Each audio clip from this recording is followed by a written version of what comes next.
Good morning. Bonjour, I hope that you're doing fine. j'espère que vous allez bien. Last week I read a French newspaper, Donc la semaine passée, j'ai lu un journal français and the article said that the number of major depression has accelerated between 2017 and 2021. et l'article parlait justement de la dépression et ils ont fait une étude que la dépression entre 2017 et 2021 a très fortement augmenté. And so, reading this, Et en lisant cela, I think that the timing is quite right to talk about happiness or about joy. je pense qu'il est venu le bon moment maintenant, la bonne opportunité pour parler de la joie. I think that we are all searching for happiness. Je pense qu'on cherche tous à être joyeux. Some of us may have a special passion that makes them really happy. Donc certains d'entre nous ont peut-être des passions spéciales, spécifiques qui nous rendent heureux. Other people are still looking to find out what makes them truly happy. Et il y a d'autres personnes qui sont encore à la recherche de la joie, de voir ce qui les rend joyeux. But what now when the unexpected hits? Mais qu'est-ce qui se passerait maintenant si l'inattendu nous touche? So imagine now you receive a phone call Imagine tu reçois un appel and you hear that somebody passed away. et tu entends que quelqu'un a décédé. Imagine you just got fired, Imagine que tu reçois un appel et on t'annonce que tu es viré or maybe your house burned down. ou peut-être ta maison a brûlé. So there are so many devastating news that could happen, Donc il y a tellement de nouvelles qui peuvent impacter ta vie and they rob our happiness. et ces nouvelles négatives peuvent voler ta joie. But the Bible now tells us that we have to rejoice always. Mais la Bible nous dit que nous devons nous réjouir en tout temps. So I don't know what you went through this week. Alors, je ne sais pas à travers quoi tu as traversé cette semaine. So the verse, or better to say the order, rejoice always, Donc, le verset, ou mieux dit l'ordre que la Bible nous donne, c'est « Réjouis-toi en tout temps ». it may come as an offense to you Ça peut peut-être t'offendre aussi. if the last couple of days were very difficult. Surtout si les derniers jours que tu viens de vivre étaient très difficiles pour toi. So maybe today's subject might seem insensitive. Peut-être le sujet aujourd'hui ne peut pas te toucher. No, it's insensible. Peut-être tu seras insensible à la prédication d'aujourd'hui. But the goal here is actually to spread a message of comfort, Mais ici, la prédication, c'est plutôt pour t'envoyer un message de réconfort, even in your darkest hour. même dans tes temps les plus sombres. And therefore, we will look at 3 keys Et c'est pour ça qu'on va avoir 3 clés that can help us to rejoice always, qui pourront t'aider à te réjouir en tout temps. and like that also fulfill the order that the Bible gives us. Et à travers cela aussi, suivre l'ordre que la Bible nous a donné. So the first key is allow the Holy Spirit to do his job. Donc, la première clé pour toi ce matin, c'est permettre au Saint-Esprit de faire son travail. I think that as a Christian, we will all agree with the following statement. Donc, je pense qu'en tant que chrétien, on va tous être d'accord avec ce qui va suivre. Being a Christian, it means living a life of constant conflict between the spirit and the flesh. Donc, être un chrétien, c'est vivre une vie où on est constamment en guerre avec la chair et l'esprit. As Galatians 5:17 says, "For the flesh desires what is contrary to the spirit, and the spirit what is contrary to the flesh. They are in conflict with each other, so that you are not to do whatever you want." Tu pourras lire dans Galates au chapitre 5 au verset 17, « Car la chair a des désirs contraires à ceux de l'esprit, et l'esprit en a de contraires à ceux de la chair. Ils sont opposés entre eux, afin que vous ne fassiez point ce que vous voudriez. » So if I am not to do whatever I want, Donc si je ne fais pas toujours ce que je veux, it means that I have to make my flesh obey to my spirit. ça veut dire que je dois amener ma chair à obéir à mon esprit. Okay, now I'm talking about the flesh, the spirit, but what are those words referring to? Bon, maintenant je parle de la chair, je parle de l'esprit, mais qu'est-ce que ça veut dire exactement? When the Bible talks about the flesh, Quand la Bible nous parle de la chair, it refers to our inner desire to disobey the Lord. en fait, la Bible se réfère alors à notre désir interne de désobéir à Dieu. When the Bible talks about the spirit, Quand la Bible parle de l'esprit, It refers to the Holy Spirit who comes and helps us once we accept Jesus as our Lord and Savior. Et il fait en fait une référence au Saint-Esprit qui vient et qui nous aide pour accepter le Seigneur Jésus. One day I had a discussion with a friend of mine, Quand quelques jours auparavant, j'avais une discussion avec un ami and she said, "You know, religion is filled with rules. et cet ami m'a dit, tu sais, la religion est remplie de règles. It's that there's some kind of a list that tells me what I can do or what I cannot do. Et dans ces règles, on a une liste, comme une sorte de liste qui me dit ce que je peux faire et ce que je ne peux pas faire. But I'm a human being, and I can not always do what is right. Et tu sais, je suis une personne, je suis un humain et je ne peux pas toujours faire ce qui est juste. I guess that this is correct.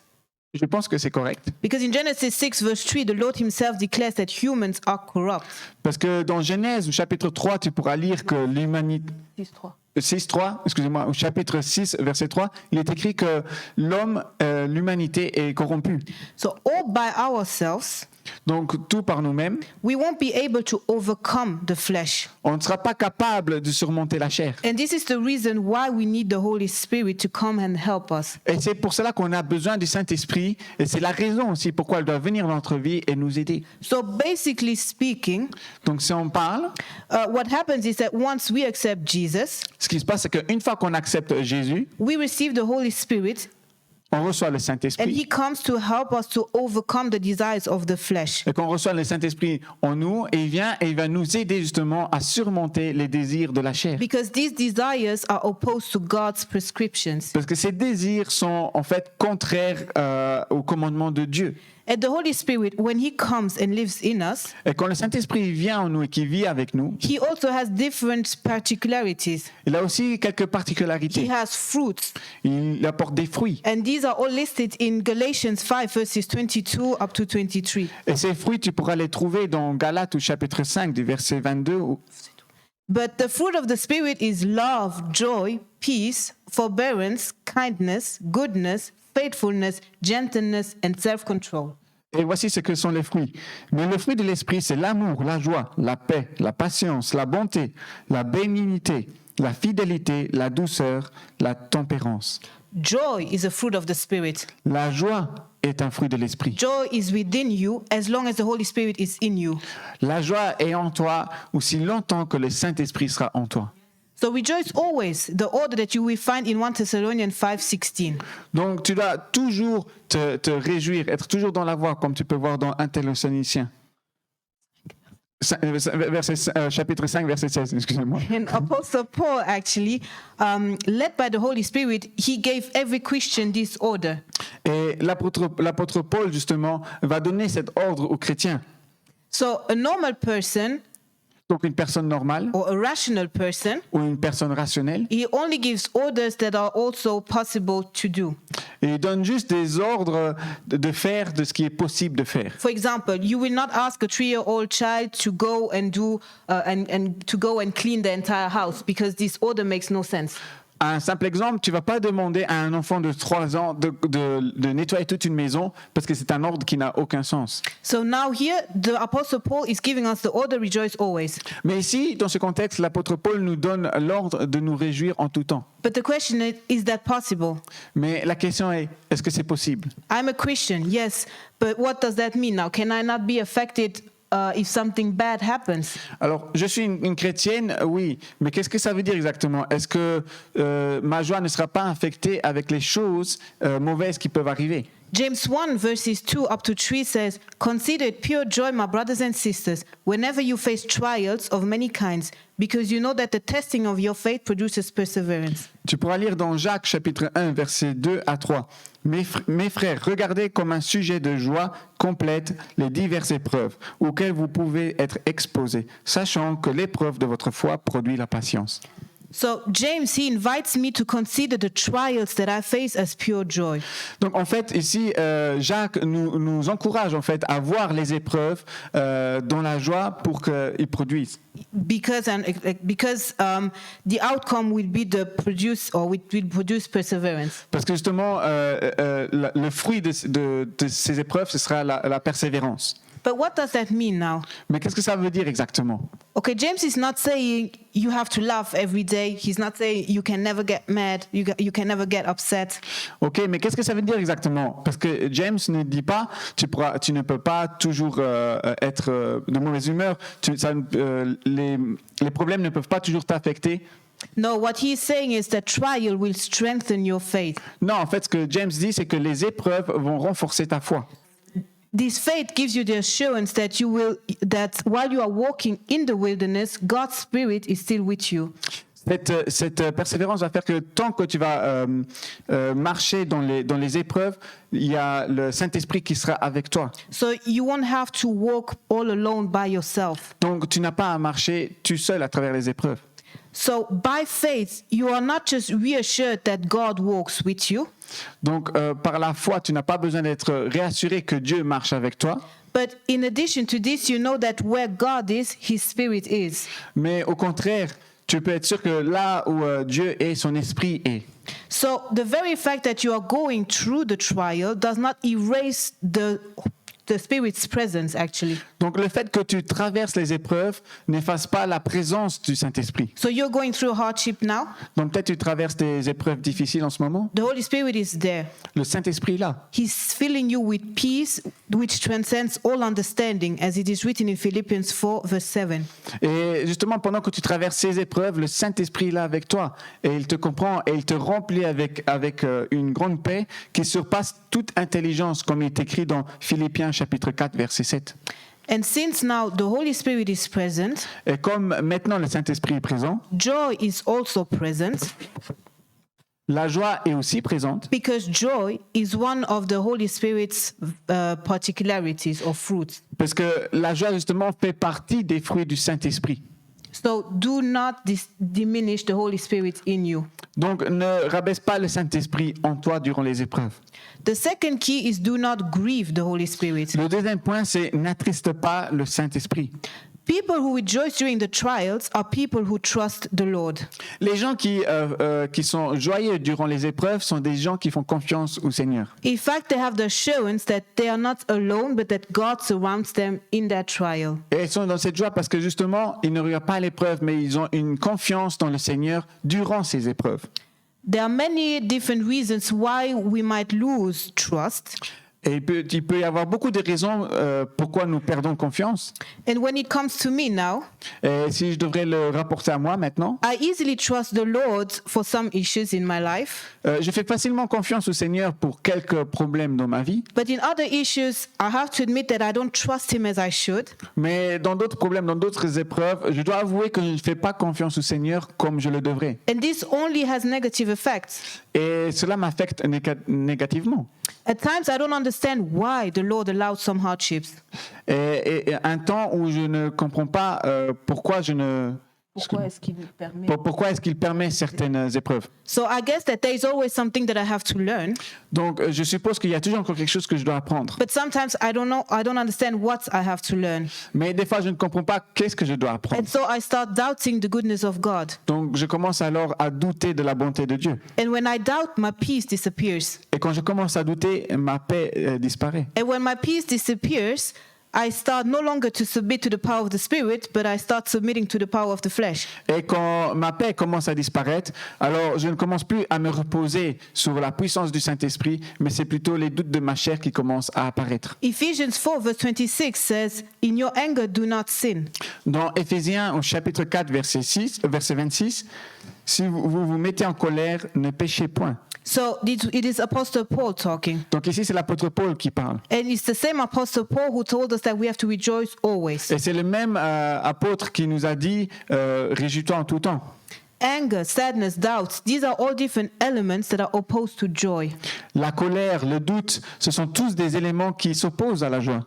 However, even when I feel a negative emotion, En tout cas, à chaque fois que je ressens des sentiments négatifs, that I still have the responsibility that I am not allowed to sin. j'ai encore toujours cette responsabilité que Dieu ne me permet pas de pécher. God gave us feelings. Dieu nous donne des sentiments. He gave us emotions. Il nous a donné des émotions. And expressing them, it is not bad. Et c'est pour montrer que ce n'est pas mauvais. But even if we express them, we are not allowed to sin. Et même si nous exprimons nos émotions, Dieu ne veut pas que nous péchions. But what happens when we sin is that we grieve the Holy Spirit. Mais qu'est-ce qui se passe quand nous péchons? C'est quand nous faisons du mal au Saint-Esprit, quand nous l'attristons. Mais en fait, on attriste le Saint-Esprit quand on pêche. Ah oui, c'est vrai. On attriste le Saint-Esprit quand on pêche. Okay. And Paul actually, he warns us from doing that. Et l'apôtre Paul, justement, il nous prévient de ne pas faire cela. And it is written in Ephesians 4:30, and do not grieve the Holy Spirit of God. Il est écrit dans Éphésiens 4, n'attristez pas le Saint-Esprit de Dieu.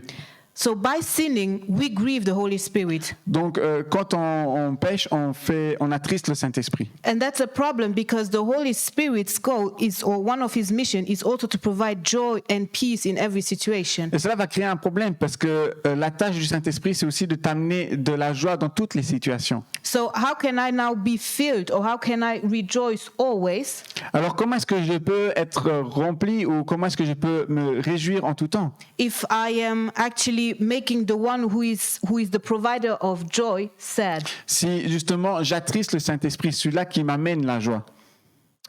So don't grieve the Holy Spirit. Donc n'attriste pas le Saint-Esprit. And the third key is surround yourself with the right people. Et la troisième clé, c'est entoure-toi des bonnes personnes. Some people claim that they don't need anybody in their life. Il y a beaucoup de gens qui disent j'ai besoin de personne dans ma vie. But the fact is that when hard times come, it is better for you not to be on your own. Mais les faits sont que quand tu passes des moments très difficiles, il est mieux que tu aies quelqu'un assez proche. Ecclesiastes 4 verses 9 up to 12 says, "Two are better than one, because they have a good return for their labor. If either of them falls down, one can help the other up. But pity anyone who falls and has no one to help them up. Also, if two lie down together, they will keep warm. But how can one keep warm alone? Though one may be overpowered, two can defend themselves. A cord of 3 strands is not quickly broken." Tu pourras lire dans Ecclésiaste au chapitre 4 du verset 9 à 12, « Deux valent mieux qu'un, parce qu'ils retirent un bon salaire de leur travail. Car s'ils tombent, l'un relève son compagnon. Mais malheur à celui-là qui est seul et qui tombe sans avoir un second pour le relever. De même, si deux couchent ensemble, ils auront chaud. Mais celui qui est seul, comment aura-t-il chaud? Et si quelqu'un est plus fort qu'un seul, les deux peuvent lui résister. Et la corde à 3 fils ne se rompt pas facilement. So even though you have the anointing of God, Alors même si tu as l'onction de Dieu, even though his Holy Spirit lives in you, même si le Saint-Esprit vit en toi, it does not erase the fact that hard times will come. ça ne va pas t'épargner des moments difficiles, des épreuves difficiles. In these hard times, we really need to be surrounded by good people. Et durant ces épreuves difficiles, il est important pour toi que tu sois entouré de bonnes personnes. Because it is better for you to fight with an entire army or with an entire team rather than fighting alone. Parce qu'il est mieux pour toi que tu combattes, que tu traverses ces épreuves avec une entière armée ou plutôt beaucoup de personnes que de te battre seul. One of the biggest friendship is in the Ancient Testament is the friendship between David and Jonathan. La plus grande amitié, en tout cas dans l'Ancien Testament, c'est l'amitié entre Jonathan et David. David was anointed by the prophet Samuel to become the next king of Israel. David a été oint par le prophète Samuel pour devenir le prochain roi d'Israël. However, at that time, Israel already had his king, and it was Saul. Mais au moment de ce temps-là où il a été oint, il y avait déjà un roi, et ce roi était Saül. Saul had a son, and his name was Jonathan. Jonathan, who is David's best friend. Et le roi Saül avait un fils qui était Jonathan, et Jonathan était le meilleur ami de David. And many times, King Saul made an attempt to take David's life. Et dans beaucoup de cas, en fait, le roi Saül a essayé de faire des tentatives de meurtre envers David. And for David, these situations were always very difficult to live. Et pour David, ces situations étaient toujours très difficiles à vivre. You have to imagine that David never asked to be king. Vous devez savoir que David n'a jamais demandé à être un roi. God chose him. C'est Dieu qui l'a choisi. And unfortunately, when God chose him, Et malheureusement, quand Dieu choisit, David was still young. David était encore jeune and another king was ruling. et un autre roi était encore aux commandes. So I can imagine David asking God, Lord, why did you choose me? Alors, je peux m'imaginer David à dire au Seigneur, Seigneur, pourquoi tu m'as choisi? Now see, here I am, and King Saul wants me dead, and I have to flee. Alors, regarde maintenant ma situation. Je suis là et le roi Saül veut me voir mort et je suis obligé de fuir. This is not what I asked for. Ce n'est pas ce que je t'ai demandé. In 1 Samuel 23, Dans 1 Samuel au chapitre 23, David is in a town called Keilah. David était dans un village appelé Keila. And in Keilah, David hears that Saul is plotting against him. Et à Keila, David a entendu que Saül est en train de venir le chercher. And the Lord confirms all of these rumors. Et le Seigneur a confirmé toutes ces rumeurs de Saül envers David. And so David decides to run away. Et David l'a dit, ok, alors il a décidé de s'enfuir. And so he finds a hiding place now in Horesh. Et il a trouvé une place où se cacher. And Jonathan, when he hears that David is in Horesh, he goes and he finds his friend. Et quand Jonathan, le meilleur ami de David, a entendu que David était à Horesh, il va trouver son ami. And in 1 Samuel 23, verse 16, it said, And Saul's son Jonathan went to David at Horesh and helped him find strength in God. Et tu pourras lire dans 1 Samuel, chapitre 23, verset 16. Ce fut alors que Jonathan, fils de Saül, se leva et alla vers David dans la forêt. Il fortifia sa confiance en Dieu. So we don't know. Maybe David was crying at that time. Donc nous ne savons pas, mais peut-être David est en train de pleurer à ce moment-là. Maybe he wanted to give up Peut-être David voulait abandonner because he was so tired of constantly running away. parce qu'il était tellement fatigué de fuir constamment. Maybe David just wanted to refuse his call. Peut-être David voulait commencer à refuser son appel. So the Bible is not telling us the content of the conversation between Jonathan and David. Dans tous les cas, la Bible ne nous révèle pas toute cette conversation qu'il aurait pu avoir entre David et Jonathan. But what we know is that Jonathan's visit had a positive purpose. Mais ce que nous savons, c'est que la visite de Jonathan a eu un effet positif envers David. Because he came to help his friend find strength in God. Parce qu'il est allé visiter son ami David pour lui donner de la force et avoir confiance en Dieu. So he came to encourage him. Donc, il a été pour l'encourager. Now imagine Jonathan saying this. Donc, imagine Jonathan dire cela. David, my father won't quit hunting you down. David, mon papa veut venir pour te chasser et te tuer. And I think that you should surrender. Et je pense que tu dois simplement arrêter. Tu dois abandonner. So what would have then be the outcome for David? Donc, quel serait le résultat de David? But no, Jonathan did not do that because Jonathan was the good friend. Mais non, Jonathan n'a pas fait cela. Parce que David était son meilleur ami. So when you get to the point where the trial is too hard, Donc, quand tu arrives au point où l'épreuve est trop difficile, you will see a difference if you are surrounded by good people or not. tu verras la différence si tu es entouré de bonnes personnes ou pas. Because there is always a period where we need a friend who will be there to help us find strength in God. Tu auras toujours un moment où tu as besoin de cet ami qui te renforce et t'aide à trouver tes forces en Dieu. So you have to wisely choose your friends. Donc, tu dois choisir tes amis intelligemment. It is a blessing to have people, or at least one person in your entourage, who will remind you what the Lord has done for you. C'est une bénédiction d'avoir des gens, au moins une personne, qui te rappelle à chaque fois ce que Dieu a fait pour toi. And just as it is a blessing for you to have such a person, Et comme c'est une bénédiction pour toi d'avoir une telle personne dans ta vie, you also have to be that kind of person for the other one when trial hits on his door. tu dois aussi devenir ce type de personne pour ton prochain quand les épreuves vont arriver à leur porte. Remind the other one how God operated in his life. So remind the other one how God operated in his life. Oui. Rappelle-toi quand l'autre a opéré dans la vie, quand Dieu a opéré dans la vie d'une autre personne, So that he can find peace and joy even in the wilderness. pour qu'il puisse trouver de la paix et de la joie. So to conclude, I want to tell you, rejoice always. Donc pour conclure, je voudrais te dire, réjouis-toi en tout temps. It is a very difficult order. C'est un ordre difficile. As I said, I don't know what you are going through now. Mais comme je l'ai dit, je ne sais pas qu'est-ce que tu traverses en ce moment. Maybe you are left with no more strength. Peut-être tu n'as plus de force. And you no longer know how to rejoice because the desert seems to be going on for ages. Et peut-être tu ne sais plus comment te réjouir parce que le désert est long et interminable.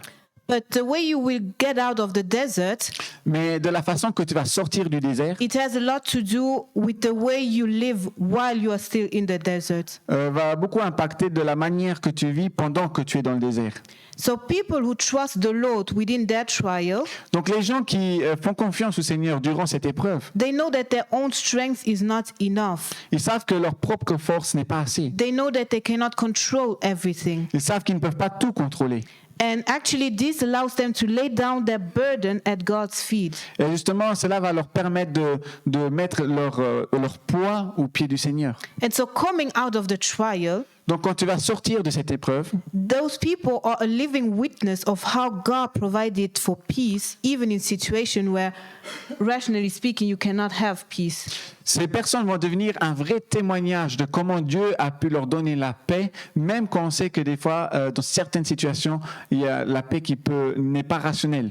So if God tells us that He will never forsake you, Donc si le Seigneur te dit qu'il ne va jamais t'abandonner, there are two options for you. il y a deux options pour toi. Either you trust these words, Ou tu commences à faire confiance à cette parole, and so you will get to know the peace providing God. et tu vas commencer à connaître cette paix que Dieu te donne. You will also have joy in the trial, Tu vas aussi avoir de la joie dans l'épreuve, or you don't trust the words, où tu ne fais pas confiance à ces and so paroles. you will go on fighting on your own, Et tu vas continuer à combattre par toi-même, and you will get out of the trial dried out. et tu vas sortir de ces épreuves complètement sec. So I will leave you with 2 Corinthians 4 verses 8 up to 9. It's Apostle Paul talking, and here's what he says. We are hard pressed on every side, but not crushed, perplexed, but not in despair, persecuted, but not abandoned, struck down, but not destroyed. Donc je voudrais vous laisser pour conclure avec ces paroles qui viennent de l'apôtre Paul et qui disent dans 2 Corinthiens au chapitre 4 du verset 8 à 9, « Nous sommes pressés de toute manière, mais non réduits à l'extrémité, dans la détresse, mais non dans le désespoir, persécutés, mais non abandonnés, abattus, mais non perdus. » Amen. Amen.